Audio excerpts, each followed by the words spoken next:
y'all doing? Wimber here with Ginger in the Desert Creations. Today I want to pit Amsterdam Titanium White against Mont Marte Titanium White. I want to see if the expensive and wonderful Amsterdam White is able to make different effects in paint than the cheaper Mont Marte version that I tend to use. I'm sure the idea of pitting paints head to head sounds more exhilarating than it's actually going to be, but let's go paint! Alright, I am still deciding whether or not I want to buy a giant vat of Amsterdam White at a very good price per ounce. To decide this, I need to see how this paint performs. So, I am playing around with an 8x10. This is going to probably end up being part of the screens project.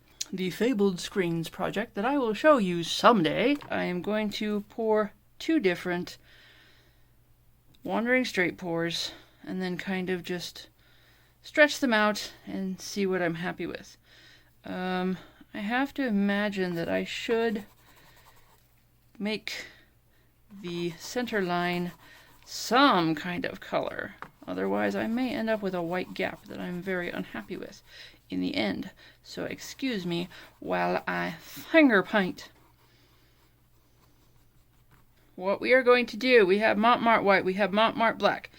DecoArt Deep Sapphire, that might be thin apparently. I've left a note for myself. DecoArt Peacock Pearl. I love the Peacock Pearl. I've got a tiny bit of Arteza Pearl Marmalade. DecoArt Pewter. And I do believe I already introduced the Amsterdam Titanium White. We are going to start with Marmalade. May have to actually only make one side marmalade. Oh look, I have some fire opal we can compare. Fire opal, this side only. Pewter.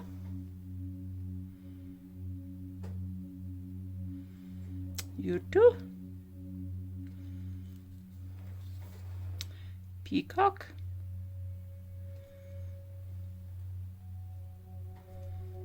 Not a lot left of that.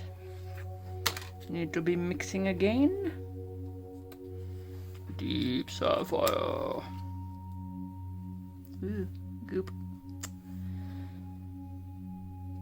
Ooh, that's very dirty poured.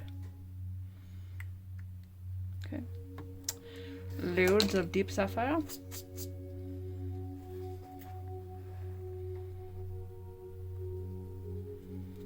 Bit of black poured down in, bit of black over here too.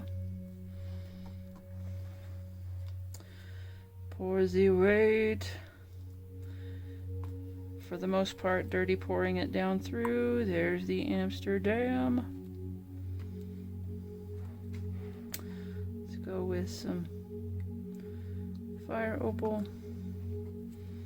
Some more of the marmalade. I need a spoon for my marmalade.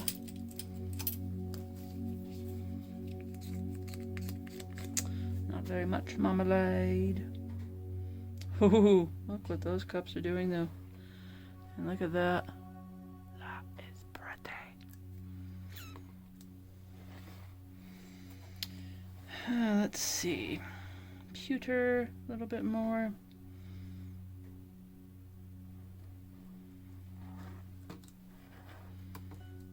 More goop in the Deep Sapphire. I learned that with the Minwax wood conditioner, if you just put it on the top and close it up, it will gel into this goopy stuff. Must mix it in if you're going to use it. So either mix them, put them aside, or mix them, put them in Minwax in, and mix them better so that it doesn't do that to you. It is annoying. Oh, small drizzle of black.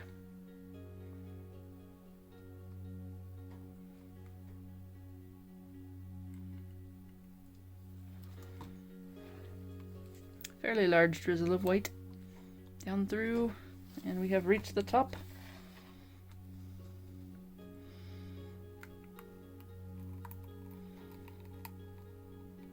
Like that.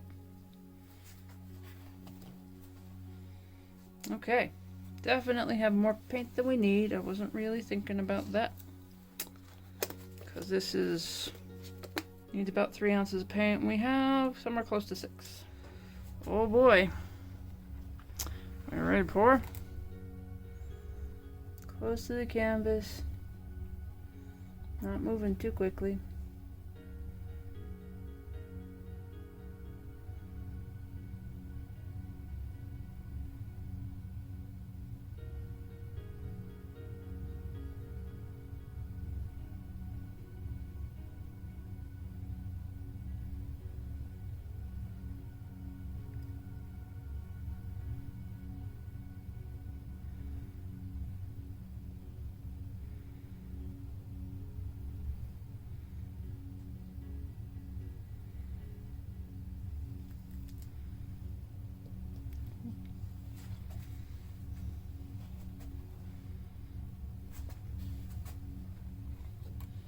Here we go with this side.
I am still thinking that I like the Mont Marte White better.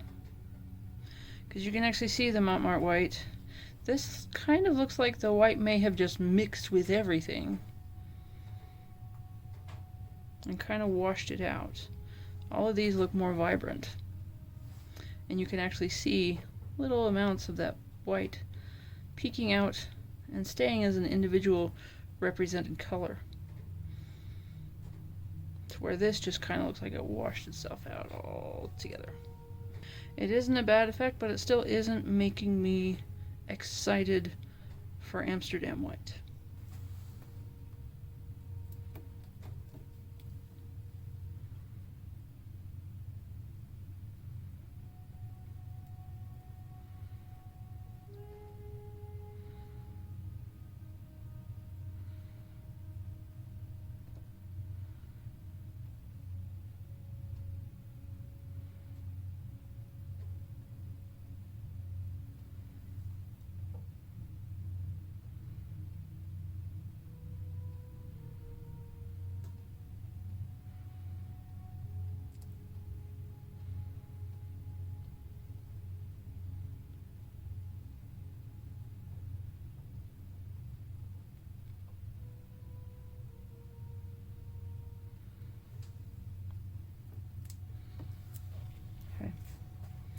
Feels like I actually straightened out the lines here by doing that. I was actually trying to do that. Isn't that exciting? Blurred the white a little bit, but now I have this interesting horizon line that might be like a weird sky over water. I don't know what the fire opal is doing in the water. We will decide that later. But it's interesting. And I think it goes this way.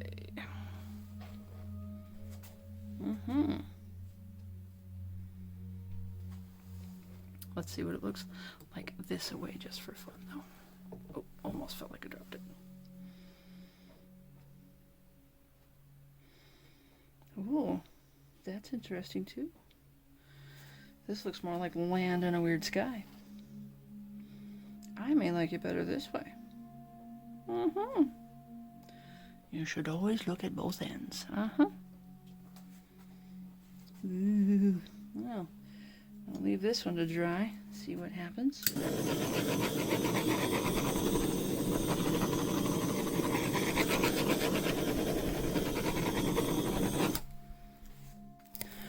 Look at what is going on here. All kinds of stuff.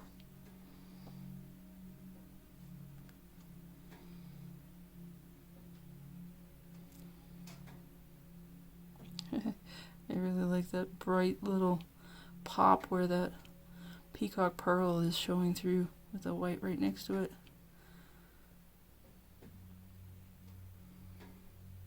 There's a lot of pewter in this one. And the white just did kind of matte everything out, which is interesting. Stay tuned for the dry result and to figure out which way is up on this one.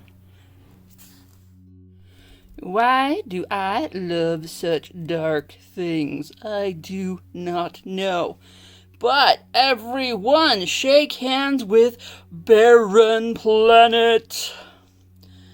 Let's go in for a close-up. It looks like land to me. Closer, closer, closer. Land, more land. Going up into mountains and a burning sky. But that's not all. This thing has a dual personality, because I swear this way up it's land, and hang on just a minute, this way up it is an incredibly foreboding ocean. Wave and all, just like you're lost in the middle of the deepest ocean and it's gonna swallow you whole. So isn't that crazy how it just changes its mind? One way land, one way sea.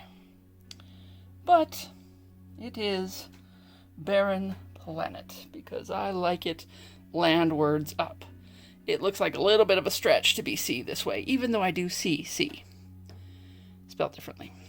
And rhyming. So yeah, because I love those cold looking peaks. It just has to be mountains to me and the burning sky. So yes, there we are. Dark and foreboding, Barren Planet. This makes 3 more left in the screens project. Ooh, waiting to see what that'll turn out to look like.